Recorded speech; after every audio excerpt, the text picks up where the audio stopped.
we know something.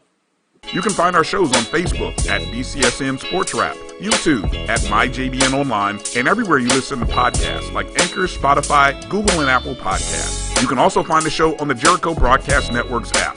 Make sure to download. We look forward to you joining the conversation and being a part of the show. The inaugural Boeing Red Tails Classic is personal to me. It's more than a matchup between Tuskegee University and Fort Valley State University. My beloved father, Colonel Lawrence E. Roberts, was a proud member of the Tuskegee Airmen. 922 brave pilots, also known as the Red Tails, fought in World War II.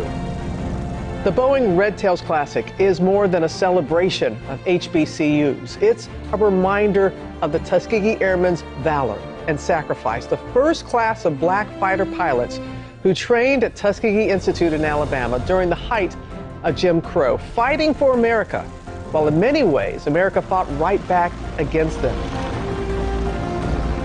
This inaugural Boeing Red Tails Classic, this football game, is for them. And it's quite special that this game, which will be played at the Crampton Bowl in Montgomery, Alabama, opens the 2021 college football season on Sunday, September 5th at 7 p.m. Eastern on ESPNU. When you watch this game, please remember its larger meaning, that it's for a group who advocated for themselves while still facing prejudice and discrimination in the segregated Army. The Tuskegee Airmen story hardly gets told enough.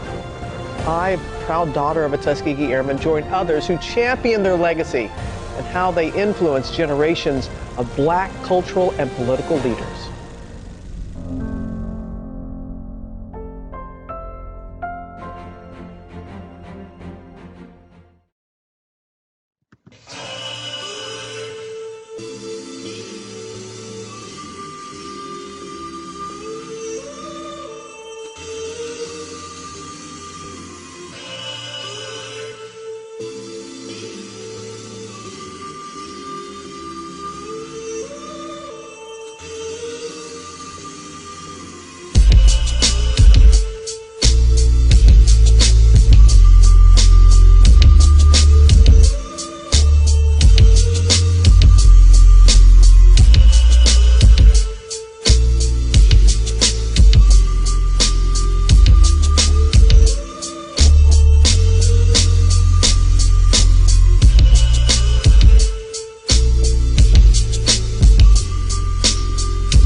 What's up?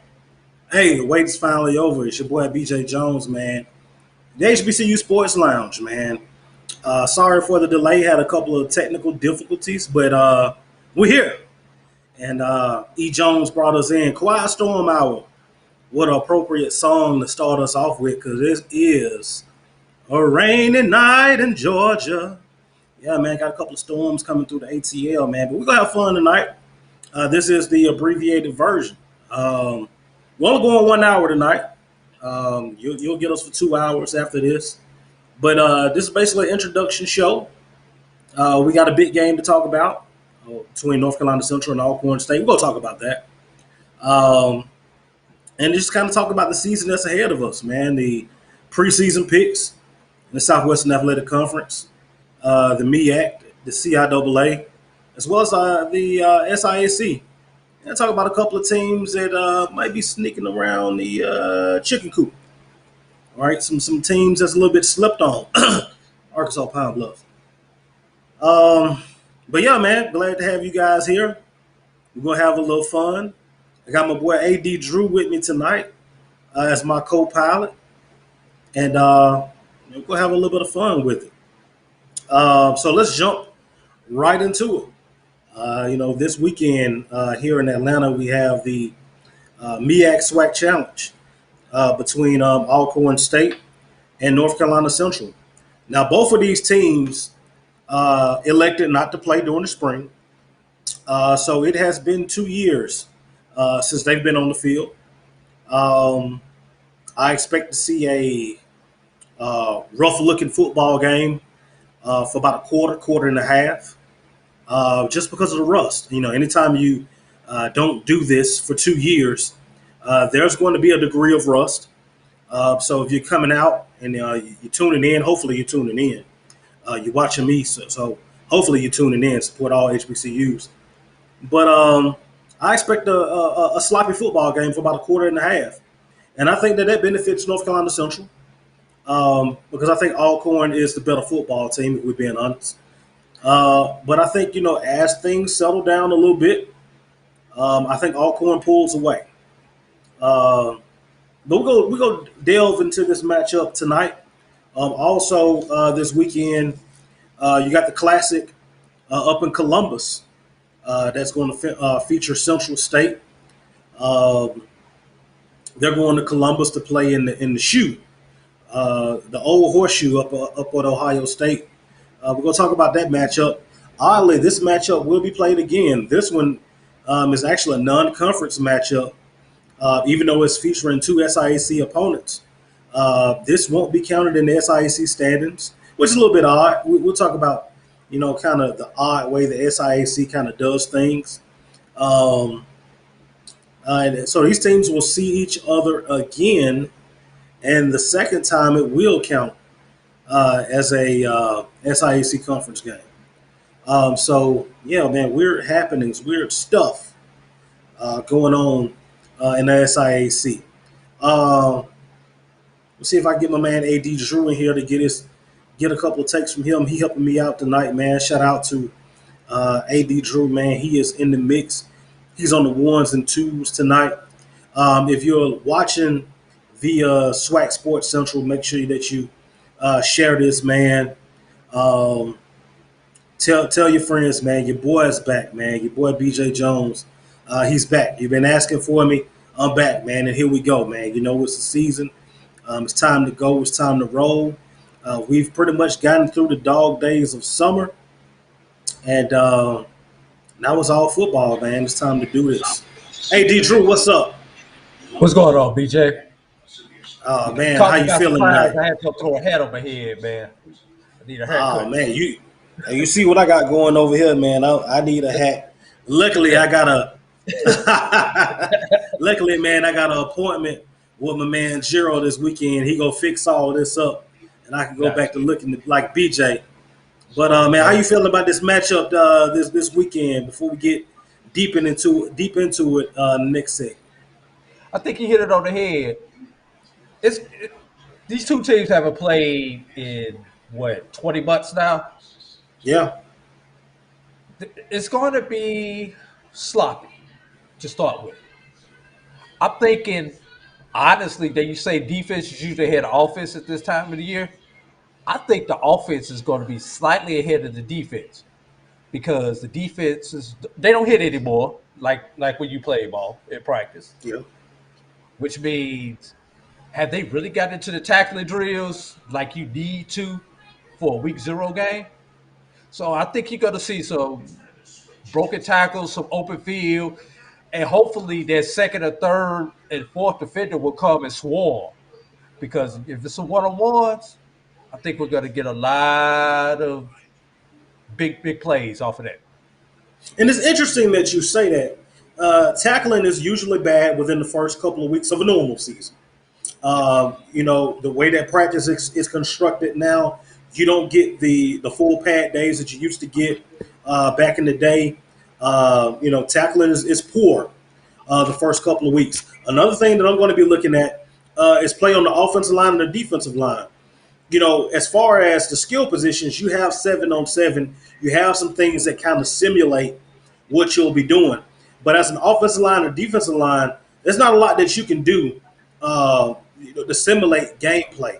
You got to hit it. Especially before. Yeah, you got to do it. So I'm particularly looking at those units and how those units perform. And I think, honestly, up front, that's where Alcorn State has the advantage. Alcorn does replace several offensive linemen, but we're accustomed to Alcorn having one of the better offensive lines in the SWAC, right up there with Southern. So that's going to be key. And the defensive line, believe it or not, I like North Carolina Central here. If you look at North Carolina Central, and I don't want to go too deep, I'm going to try to save that for the next segment. North Carolina Central was ranked in the top 30 in the nation in several defensive categories. Ranked number one in the MEAC back in 2019. That's good news. Bad news is you only return four starters from that unit. It's going to be interesting to see what defensive coordinator Juan Navarro does. We know that head coach, he was a former defensive coordinator at Southern, Trey Oliver. It's going to be interesting to see uh, does this defense look similar to those defenses that faced off against Alcorn State when he was the defensive coordinator at Southern? I'm gonna look at something else in this game. I got to get your honest opinion on this one.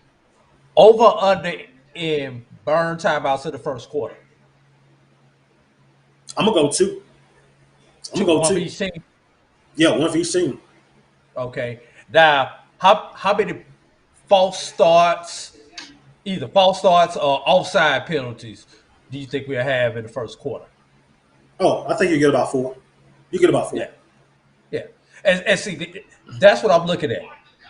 Which team is going to be able to exercise that discipline first and stay with the game plan, not jump offside, not have the stupid penalties? That's the team that's going to have the advantage. You know, the And I think so-called that the expert. Go ahead. no, I think as long as this thing stays sloppy, it's going to actually benefit North Carolina Central. Now, one of the advantages that North Carolina Central has offensively, they got eight of those starters back. True freshman quarterback, threw for over 2,000 yards, 12 touchdowns, and nine interceptions as a true freshman back in 2019. Isaiah Titan is one of the best running backs in the conference. There's some continuity there on that offense. I think as long as this thing is sloppy, it benefits them. But I think as Alcorn gets in sync, Felix Harper, LaCharles Pringle, Nico Duffy, and the likes, I think that offense is going to present some problems for North Carolina Central. I agree. And what you got to remember, though, Alcorn, as for as many points as they've traditionally put up, they've also given up a lot of points. You know, it seems like they were scoring 40, 45 points a game, but they was also giving up 30 points a game, which gives Central a puncher's chance. I think for Central, I think there's three things that Central needs to do to win this football game. Number one, Felix Harper, if he's going to beat you, he's going to have to beat you arm only. You cannot let him use his legs. One of the things that makes Felix Harper dangerous, those third and four, third and five opportunities, if there's no one there, he will use his feet. And he'll move the chains. Alcorn can't run the ball. That defensive front from Central, you're going to have to stop Nico Duffy and that group of running backs that Alcorn has.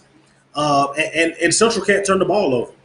Can't turn the ball over, can't have stupid mistakes. If they do those three things, they got a legitimate shot on Saturday. Now, I ran a poll. I don't know if you saw it over on Twitter. We were kind of getting everybody's prediction on the game, who had it. And I think Alcorn was just up 82%. It was like 82%. So Alcorn is an overwhelming favorite. And if you're Alcorn, you want to come out and be impressive in this football game. Alcorn predicted to finish first in the West. You make the move from the SWAC East, which you've won 6 years in a row. You're going over to the Western Division. You want to make a statement in this football game. And the statement would be to come out and handle Central pretty easily. If you struggle, people will discredit Central and put a lot of questions on Alcorn. How you feel about that, AD Drew? I feel you're right. And people in the BAC are looking for someone to challenge South Carolina State. Right now, the conference is South Carolina State's to lose. Norfolk got a lot of players back, but they've got a new coach. Quarterback questions. Central has a good defense coming back. No one expects anything out of Howard or Delaware State. Morgan State is the X factor in that conference. So if Central is going to challenge South Carolina State, getting off to a good start in this game, win or lose, is going to be the difference. So I think over in the MEAC, I know South Carolina State was predicted to win it. And what I saw from South Carolina State this spring worries me a little bit. I watched them get routed by Alabama A&M. I watched them get into a knockdown drag out with Delaware State twice. Um, I watched them, but we also watched them upset Alabama State. Right? They have talent on that roster. To me, I would not be shocked to see, and my prediction to win the MEAC is Norfolk State. They bring back a lot. I think it's 18 starters they bring back. Pootie Carter at quarterback, first team All MEAC. Bring back your running back. The all-conference players that they have on that offense and defensive side of football, both sides. Dawson Odoms makes the move from Southern University, goes to Norfolk State. He's one of the better coaches in HBCU football. His record speaks for itself. I think Dawson Odoms instilling the discipline with that football team, because if you look at Norfolk State, a lot of games that they lost because of discipline. Offsides, false starts, pass interference, holding, clipping, things of that nature. Dawson Odoms teams don't make those mistakes. I think when you pair Dawson Odoms with that talented roster, I think Norfolk State might be the team to beat over in the MEAC. But can you correct those things in an off season when you have the same players? Yes. So they're not like Jackson State, who went and cleaned house. They pretty much got the same players there at Norfolk. So can you do that since what? April, May, when you took the job?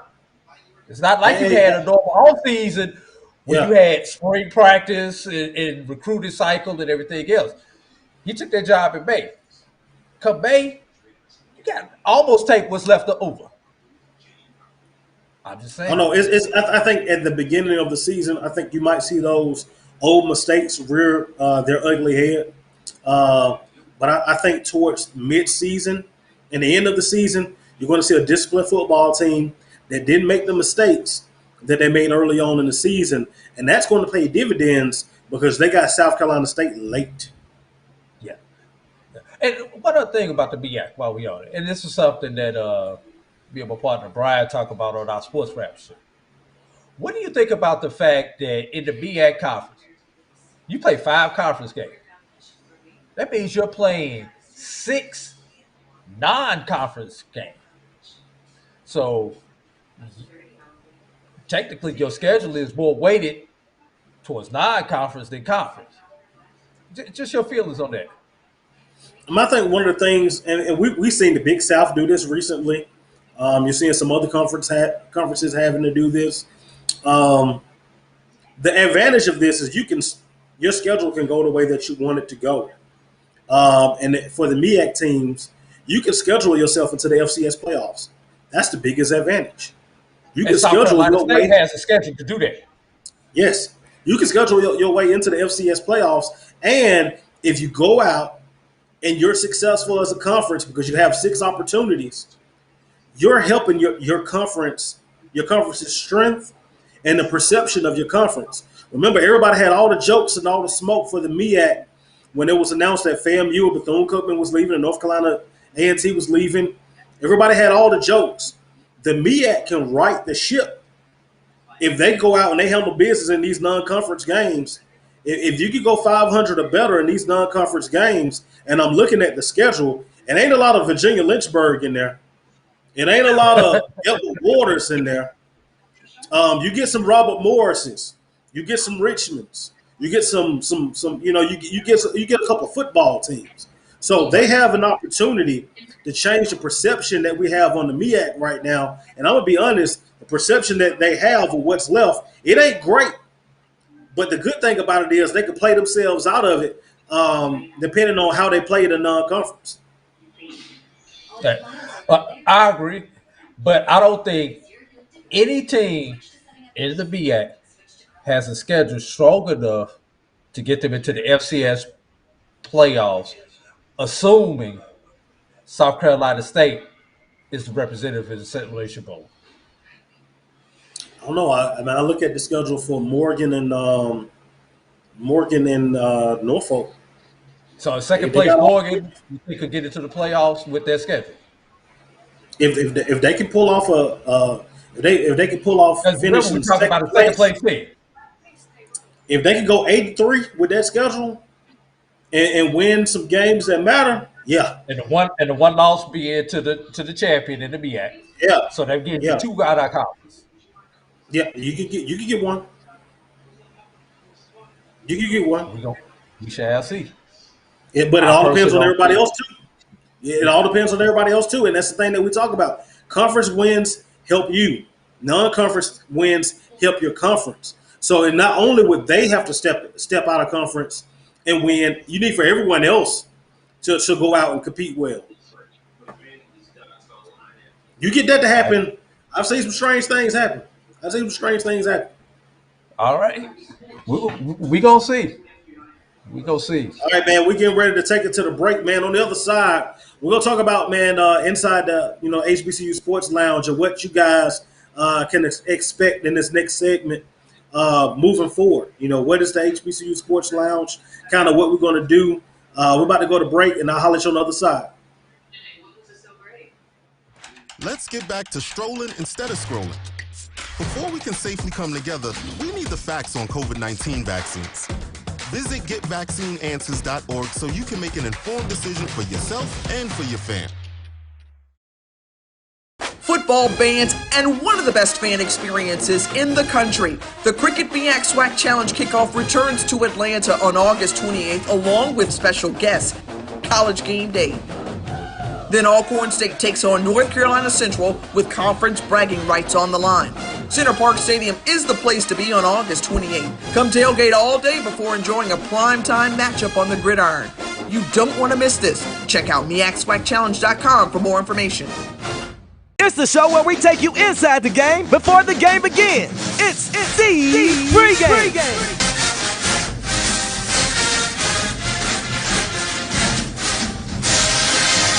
With your host, Charles Bishop and Neely. So get ready, because we pregame harder than the other show's party. It's the pregame.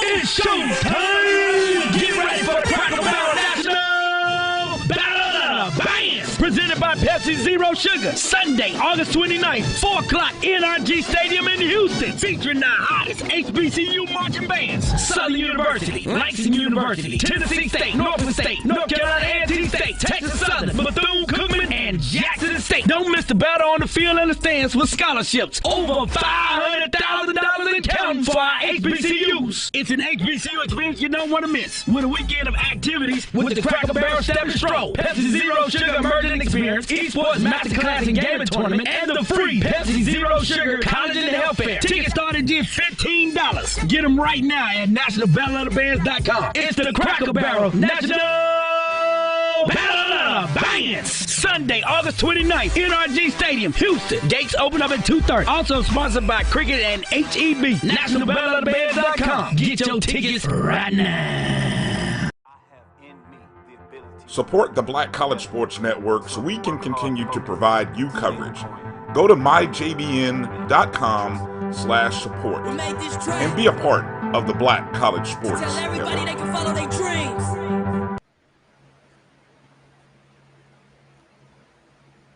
And man, we back. Shout out to everybody watching. No matter how you watch it, no matter how you do it, wherever you are, how you may be listening or watching. Thank you. You could be anywhere in the world, but you're here with me, and I appreciate that.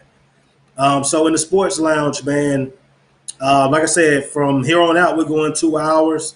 What you can expect, man, breakdowns of the games that we had the week before and the week to be. We're going to have a couple of coaches on. One of the interesting elements about the show, and one of the things, the feedback that you guys gave me is that, man, what about the bands? Can we show the bands some love? Man, and that's what we're going to do. We're going to show the bands some love. So you can expect a couple of interviews from a couple of famous videographers in the HBCU world. You might get a couple of sightings from them. A couple of band directors, man, we're going to have on. and kind of just talk about how they feeling about the season. You talked, I listen. Go ahead, man. We're gonna have let me go show the band some love. And really, man, just breaking down these matchups, man. Talking to a couple of coaches, seeing how they feel, man. It's all interactive here, man. We number one for sports and God talk. So when you come into the lounge, man, kick your shoes up, relax, get your favorite beverage, and just have fun, man. And let BJ Jones take you for a ride. Go have fun with it, man. The Sports Lounge. I'm BJ Jones. This is the Black College Sports Network. Hope you guys enjoy the platform. I appreciate everyone that's been watching over the last couple of years over in SWAC Sports Central.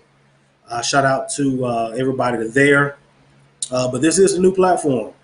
So you'll have a couple of sightings from different people around the HBCU world. And this is your show, not mine. If you have any suggestions, man, don't be afraid to hit me up. If you think something that'll work, don't be afraid to hit me up.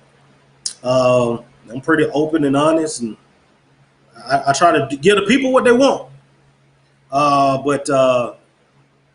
Yeah. So let's talk about it, man. Let's talk about the off season that was. We talked about. We'll dive deep into the numbers for the MEAC SWAC Challenge in the next segment. But let's talk about some interesting developments that we've had since the last time I talked to you. Number one, Alabama A&M winning the Southwestern Athletic Conference, the hyphenated spring season. Shout out to Connell Maynard and the Bulldogs. Akil Glass has really stepped his game up, and he's on that Senior Bowl watch list, along with Marquise Bell from Florida A&M, Jermaine Martin from North Carolina A&T, and a few others. Bethune-Cookman, Florida A&M, officially members of the Southwestern Athletic Conference. FAMU will get it started a week from Sunday down in the Orange Blossom Classic against Jackson State. What a way to start your SWAC tenure with Jackson State in the Orange Blossom Classic. Bethune-Cookman is going to go out to UTEP. They get a chance. They don't start the SWAC slate off the rip. But if you look on the schedule on a Thursday night, they're going to welcome in the Bulldogs of Alabama A&M. That's going to be what a way to start off your SWAC tenure. Also, we saw the departure of Dawson Odoms, head coach at Southern University, interim in 2012, won a conference title in 2013, followed that up with a division title in 2014, another division title in 2018 and 2019. Fell a game short in the spring. He decided to take his talents up to the Tidewater area, and he's a new head coach at Norfolk State. So we had that to come about. We had the attrition, to say the least, at Jackson State. You saw that roster turn over and upside down. I really had to go in and look at the roster and see who was who. But Deion Sanders, head coach there, turning that roster over. We'll see what difference that makes in the fall. Respectable record in the spring, 3-3, respectable. We'll see what happens in the fall for Coach Sanders and the Tigers of Jackson State. We've seen some movements. You saw the offensive coordinator at Miles College move on along and take the offensive coordinator role at Bethune-Cookman. And in come a young offensive coordinator from the high school ranks in Alabama, well respected. He did a hell of a job at Hillcrest.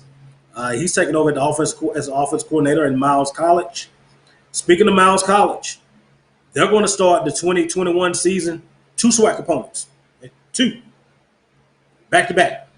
Alabama State, Labor Day Classic, and they're going to take the drive on down to Baton Rouge, face off against Southern University in the Pete Richardson Classic. Savannah State, Miles College, looks like the favorites over in the SIAC. We're going to talk about that. A lot of interesting developments. We saw the departure of Lynn Thompson, longtime athletic director at Bethune-Cookman. He steps down. A lot of mumbling of what his next role may be. You also saw the announcement and retirement of Commissioner Thomas of the Mid-Eastern Athletic Conference, stepping down after a long tenure as the commissioner of the MEAC. Just some things that we've witnessed since the last time I talked to you guys. The transfer portal is alive and well. NIL, new, alive and well. And how does NIL impact the landscape of HBCU football? Like I said, a lot of things have happened. Let me see if I can get AD Drew back in here for the last 5 minutes of this segment and talk about the 5 most impactful developments that we had over the summer and how they could possibly impact not only this season, but a couple of programs moving forward. I was referring to. Well, you know, I'm a small college person. One of the ones that I think is going to ultimately be impactful is Edward Waters. They hired the coach from Virginia State, became Division II. Now, they're the only HBCU Division II in the state of Florida. So now they're going to look into a hot recruiting bid. All those cats from Miami, straight up I-95. Edward Waters University now. So be on the lookout for that one. Something that hasn't happened, but that's going to happen. With Edward Waters and Allen become full members of Division II, what's going to happen in the SIAC? Someone or someones will have to switch west. How is that going to change the balance of power in that Western Division? It's traditionally been Tuskegee's, been Miles for the last 5 years. Kentucky State's gotten in there every now and then, Central State once upon a time. So how is that going to shift that balance of power? And not only that, it's going to open up some things on the east side also. Now, I think with the SIAC West, I think that division right now, I think that division belongs to Reginald Ruffin and the Miles College Bears. I like what he's done with that program. Think about where Miles College was prior to Reggie Ruffin, and think about where Miles College is now. And I would be shocked. I don't know how they do it. However they do it, kudos to Miles College. But they've managed to hold on to Reggie Ruffin because a lot of people have solicited his services. And I wouldn't be shocked to see more people solicit his services at the end of the season. All right, here's the question of the day.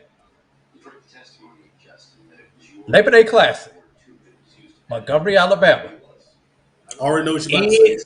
Is Reginald Ruffin auditioning? Yes. I ain't got to think about it. Yes. It's a job interview. Yes. And for those of you all who don't know what we're talking about, because down here in Ely, you know, some rumblings are going on around Alabama State. You just talked about success Coach Ruffin has had at Miles and then previously at Tuskegee before he went to Miles. It would be a natural fit. No disrespect to Coach Ely. Coach Ely, one of my favorite guys, but we got to be honest. If you're an Alabama State fan, you're looking at the win-loss record in the last couple of years, and nothing puts more pressure on the coach at Alabama State than when Alabama A&M was having success. Alabama A&M just won a title. That's success. When your rival is having success, you can't stew in mediocrity. Right. Moves have to be made. Now, I heard a lot of Tuskegee people saying, "Can we lure Reggie Ruffin back to Tuskegee?" That's another that's in there. Slater's up there in age. He's in his mid-60s. How many more years does he have on the sideline as he does the dual role of football coach and athletic director? And think about it. It's not too many of those around anymore. Back No. when you played, everybody was head coach, athletic director. Now, these universities don't mind paying two separate people for their job. Yeah. And Reggie Ruffin is also the athletic director at Miles, too. Exactly. How long will Slater continue to do it? And how long will Ruffin continue to have success doing both? Because it's tough to be a good athletic director and a good coach. And he's managed as an athletic director to build those other programs up at Miles also. Oh, yeah, absolutely. Does he really want to continue as a coach? He may want to go straight administration. You never know. Yeah. So, another one to throw out there. You played on the other side of the rivalry, Grambling. If Broderick Fobbs has another year like this spring, what will become of Broderick Fobbs? He's gone. And I can say this, Grambling doesn't tolerate losing. All right? You got a new athletic director up there, Travion Scott. Shout out Travion. Congratulations. It's hard to see Travion in black and gold. But yeah, that Travion Scott, new athletic director at Grambling. One of the things that you see in collegiate athletics, new athletic director comes in, one of the hires that they like to make is a football coach. Yeah, all right? They want to bring their own guy. And they want to bring their own guy. Roger Fobbs ain't a Travion Scott guy. All right? Yeah. Roger Fobbs is a Grambling guy. Played up under Eddie Robinson. He is Grambling through and through. But he said he wanted everyone to forget the spring season, that 0-5, 0-6, wherever they went. He wants everybody to forget that. Grambling people will do that. They ain't going to forget the fall. They ain't going to forget the fall. Right. So if you have another season like the spring, it's a wrap. And staying on that side, Alcorn. Now, success on the field. The problems are upstairs at Alcorn. How long can you continue to have these heads butting each other without somebody going? I think that recently one of the things that you have at Alcorn is you have a former player who's now your head coach. And we know what the McNairs mean to Alcorn State. Steve.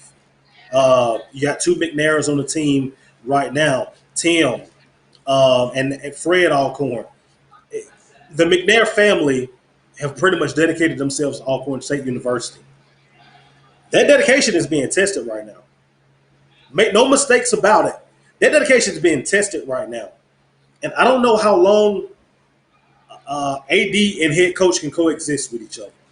And then who's I don't know how long. Yeah. Because, like you say, this is not just any coach. This is not just any family. It's Alcorn's arguably son. The first family of the reservation. Yes. So, which way will an alumni push in this battle? Oh, the alumni is going to go McNair all day. The problem is that the athletic director is politically connected. And oftentimes politics wins in these bouts. He is politically connected, went to Ole Miss, played basketball. He's politically connected. Sometimes the people don't always get what they want. The politics wins at the end of the day. But It's only so long you can have this dysfunctional relationship before you ultimately have to have that divorce. And you talk about politics versus the alumni. It's all gonna come down to one thing, BJ. Whose checkbooks are bigger? Are those political corporate people giving more money to Alcorn? Or is the alumni handling everything? That's who's gonna win that battle ultimately. Yeah, ultimately. And I say, hey man, we'll dive into Alcorn on the other side. We're gonna take it to break. We got about 10 more minutes. We'll see you guys on the other side. We're gonna finish strong, man. It's the fourth quarter, man. Hold your fours up. We'll go hard. We're going to go hard into this North Carolina Central Alcorn State. We'll get into the line. And if you're a betting guy, where should you put your money? Don't listen to me because I don't bet. All right. And if you lose, I ain't got no couch for you to stay on. You got me? You feel me? So we'll be right back on the other side, man. Y'all stay tuned. Man, keep it locked and we'll be right back with the Sports Lounge. Follow the Black College Sports Network on social media at MyBCSN1, the number 1, on Facebook, Instagram, and Twitter at MyBCSN1.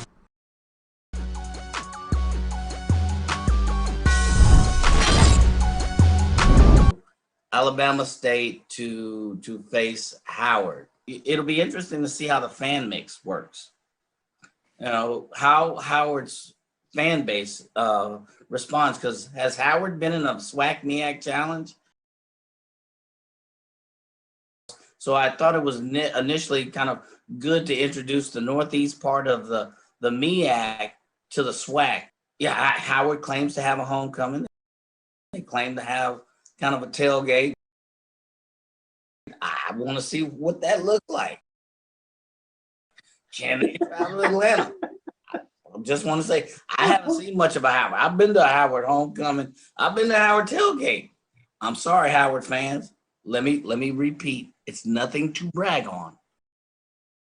All right. It is a one-day Aspire or BET video. That is it. So good, but good for you. But I think that event, you need to bring a little bit more to the fire. So, man, all them Howard fans out there, they got beat up when they dealing with the HU. Mike was like, not so fast with the homecoming. Hey, all that SWAC arrogance just came out in that one statement. Tune in every Tuesday and Thursday at 6 p.m. Central, 7 p.m. Eastern for Dr. Cavill's Inside the HBCU Sports Lab. Course, lecture, dismissed. Texas Southern takes on Prairie View A&M for the Nick Durley Traveling Trophy and the Labor Day Classic on September 4th.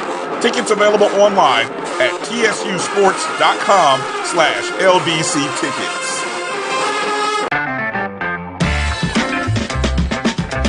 Your ad could be ran here. MyJBN.com/support. MyJBN.com/support for more information. The HBCU football experience is back in Atlanta on August 28th. College Game Day, the Coca-Cola fan experience, the Battle of the Bands, the Cricket MEAC SWAC Challenge will have it all. Visit MEACSWACChallenge.com for more information. You're looking for the latest information on Southern University sports, the Southwestern Athletic Conference, and HBCU athletics. There's only one place to go. Tune in to the Carlos Brown Show, exclusively on the Black College Sports Network. And we are back, man. We're about to finish this thing off. Shout out to everybody tuning in. Appreciate your support. Like I said, you could be anywhere in the world, but you're here with me, and I appreciate that. So we got BJ, I got a couple comments. If you got a minute, want me to read them all for you? Let's do it. All right. Check it in on the Black College Sports Network page. What's good? I like the intro song. That's from Daryl McNeil. Appreciate that, Daryl. Kendrick Hyson says, this is dope. Derek Banks says, good evening. Gisela Phillips says, what up? What's up, Zoe? Montre Bennett says, good evening. Chad Jones says 600 days off is a long time. It is. Yeah. Willie Alex Hines says good evening. Derek Quall says that hire works for me. I think he may be talking about that roughing hire that we was talking about. William Graves wants to start some craps, says back there to Grambling. Chad Jones says, hell no. In response to William Graves says, Fobbs is on the clock. Joseph Carver says, good show. So you got a lot of positive comments out there, BJ. And then over on the Facebook side, about to talk about the betting. Ruben Hogan says, well, I What's bet up, Ruben? And take the under. That's what Ruben has to say. What's the over under on that one? Well, there's no official line in Vegas that I have found yet, but I have found a couple other sites that you can't bet on. Alcorn is a 6.5 point favorite over Central, and the over under is 54.5. Yeah, I'm taking the points. I will probably go with the under, but I'm taking the points. I like Alcorn by 13 plus. Ooh. Yeah, I like Alcorn by 13 plus. I don't see Central covering that 6. I don't see it. You know something? For good podcasts or TV, I should take the opposite opinion, but I can't. I don't see 13. I don't see 13, but I do see a 2 score. It's going to be about a 9, maybe 10-point game. I think it's going to be 13 plus. The score that I gave, I'm teetering Alcorn somewhere 31, 34, 13. I think it's going to be 13 plus. Points, honestly. I think Alcorn's going to score 30. If you look at what Alcorn got coming back. Now, my own question about Alcorn is the offensive line. Because they replace a lot up there. They replace a lot. And like I said, it ain't like you could 7-on-7 offensive line. Offensive lines historically are bad to start off the season, and they get better because they start learning each other. Now, you know what this means, BJ. We're going to see a score like the Celebration Bowl 2 years ago. Oh, man, basketball on grass. Yeah, basketball on grass. Man, I think that offensive line, as they come together, because Alcorn got everything else. Felix Harper is a bad boy. He's coming back home to Atlanta. I think he's going to put on the show. Charles Pringle is one of the best receivers that you don't know nothing about. Charles Pringle is a bad man. All right. I like him. Offensively, Nico Duffy is better. He's better in the pass game now as far as blocking. I think that Alcorn may be able to put up some points against North Carolina Central. Yeah. But Alcorn comes into this game with a chip on their shoulder. Yes. Alcorn did not lose their title on the field. They did not. They chose not to play. Mm-hmm. Felix Harper did not lose his Player of the Year on the field. He lost it because his team chose not to play.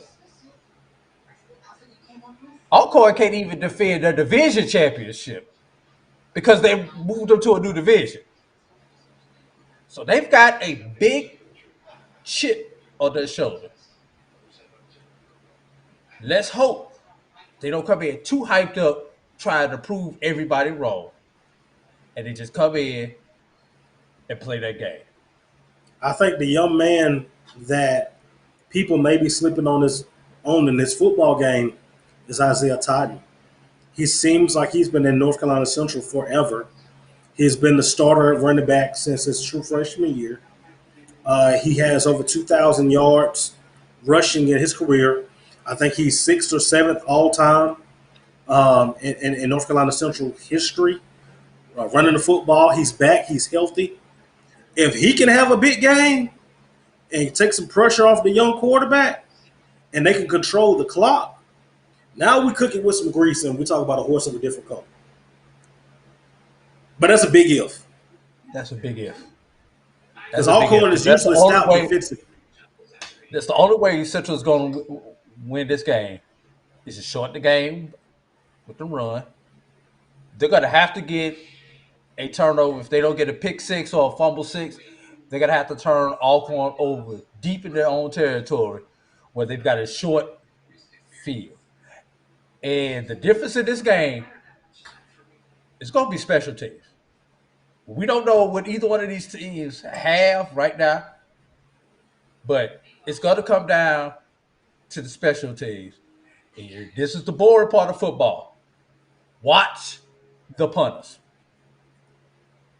Whose kicker can pin the ball when they're trading field position? Yeah, that's going to be something key in the game. Does the ball Especially go out of bounds on the 5, or does it roll into the end zone?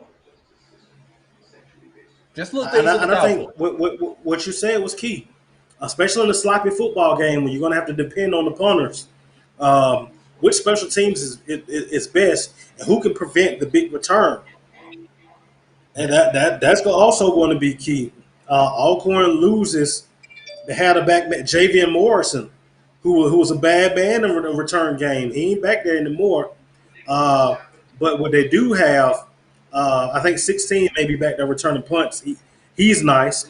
We'll see what happens there. My prediction: Alcorn wins it. And I think it's going to be by 13 plus. That's my prediction. If Alcorn can win this one and make a statement, I think they'll give them a little bit momentum going into week 2. Alcorn, the game I'm looking for them is going to be week 3 going to South Alabama because I think they have an opportunity to get an FBS win. Well, the SWAC definitely need once. Yeah, because the SWAC needs an FCS win. And FBS wins look good also.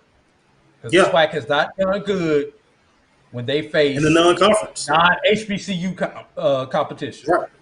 Right. And you have to change that. One thing that the SWAC is getting, if you looked at the conference ratings, the SWAC is usually around that 12-13 mark. The SWAC starting off at number 7 ahead of us of some other conferences. Now to maintain that, you got to win in the non-conference. And Southern has an opportunity against McNeese State. Alcorn has an opportunity against Northwestern State. FAMU got South Florida on the schedule, a down South Florida program. Texas Southern and Prairie View has some opportunities to get a couple of games. Arkansas Pine Bluff got Central Arkansas. We're going to see if the SWAC can step out of conference and win some of these games to kind of keep that respect for the conference. Now, do you think FAMU and Bethune coming over helped that rating? Because as members of the BAC, they had good success stepping outside of HBCU football playing. Do you think they may have helped? Absolutely. With that rating? Absolutely. No ands, ifs, and buts about it. The SWAC just didn't add. It was the right ad. And where FAMU is now up under head coach Willie Simmons, he has that program going in the right direction.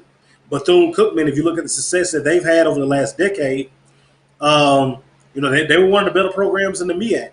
Now, the question for Bethune-Cookman is, Bethune-Cookman, their problem is they'll beat somebody that they're not supposed to beat, and then they'll turn around and they'll lose somebody they're not supposed to lose to. But they always find a way to get FAMU at the end. For the last 9 years. For the last 9 years. You were reading the comments earlier. One of the things that's going to be added to the show, the call-in feature. Your calls coming in, talking directly to me and AD Drew.